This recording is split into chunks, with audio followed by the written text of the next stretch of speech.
আসসালামু আলাইকুম। স্বাগতম করে নিচ্ছি মাই এভরিথিং ব্লগ চ্যানেলে। আশা করছি সবাই ভালো আছেন। আলহামদুলিল্লাহ আমিও ভালো আছি। আমি ঢাকা থেকে যুক্ত আপনাদের মাঝে।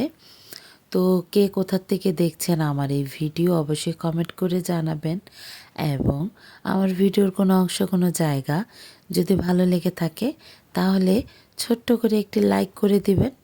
পরবর্তী নোটিফিকেশন পাওয়ার জন্য একটি সাবস্ক্রাইব করে দিবেন।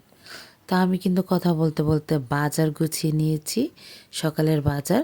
আর এই যে রান্নাটা বসিয়ে দিলাম, এখন রান্না করে নিচ্ছি।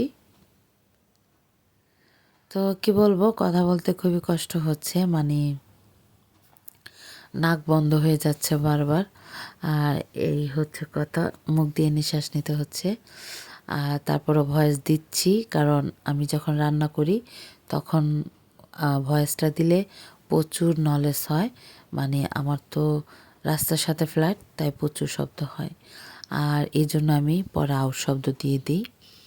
তো এই যে এখানে চিংড়ি মাছ ভুনা করে নিচ্ছি, আমার মেয়েদের খুবই পছন্দ। আর এখানে একটি অনেক ধরনের সবজি দিয়ে একটা ভাজি করে নিচ্ছি, কারণ শীতকালে সবজি খেতে এত ভালো লাগে।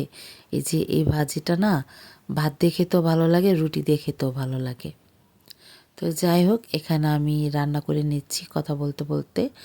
আর চিংড়ি মাছটা ভেজে নিলাম না, কারণ অন্য সময় ভাজি, কিন্তু আজকে না কেন জানি মনে হলো চিংড়ি মাছ ভাজলে ছোট হয়ে যায়, ভালো লাগে না।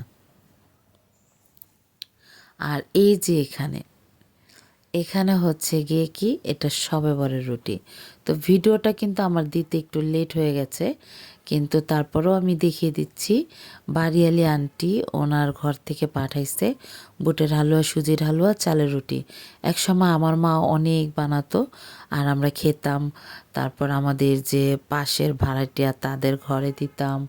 তারপর আছে না যে গরিব মিসকিন যারা অনেক অসহায় আমাদের থেকেও আরও, তাদেরকেও দিতাম। কিন্তু এখন আমার ধৈর্য কুলায় না, তাই আমি বানাই না। তো বানালেও হয়, না বানালেও হয়। তো আমি মেয়েদের বেশিরভাগ রেডিমেড বাহির থেকে এনে খাইয়ে দিই, এ হচ্ছে কথা। তো আমি কিন্তু এখানে এই যে চিংড়ি মাছটা ভুনা করে নিলাম, আমার মেয়ের খুবই খুবই খুবই পছন্দের।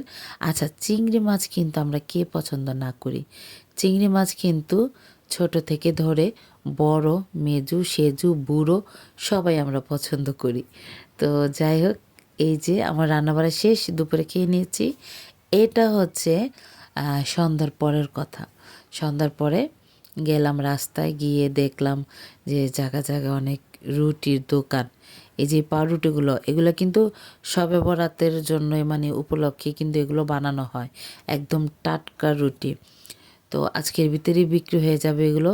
আসলে সত্যি রুটিটা খেতে এত স্বাদ লাগছে আর এত টাটকা ছিল। ওই যে টুম্পা মাছের কেচি দিয়ে, মানে আমার এই যে মাছ রুটিটা কাটতেছে। তো এই আর কি, 4 ভাগ করছি আমরা যেহেতু 4 জন ঘরে। এই যে দেখুন কত বড় বড় পিস, এক পিস খেয়ে পেট ভরে গেছে, আর ভাত খাবো কি, পেট ভরে গেছে। ওইখানে আমার ভাই বসে ভাত খাইতেছিল পাশে বসে, আর আমরা তো রুটি খেয়েই পেট ভরে গেছে, আর কি ভাত খাবো। এখানে রুটির পিসগুলো অনেক বড় বড় সাইজ ছিল। তো যাই হোক, রুটি খেয়েছি। তারপর সারারাত্র জাগনা ছিলাম, নামাজ পড়েছি। আমি একা কিন্তু পড়ি নাই, আমার 2 মেয়ে নিয়ে পড়েছি।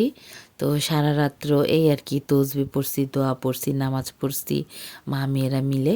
তো এখানেই বিদায় নিচ্ছি। আসসালামু আলাইকুম।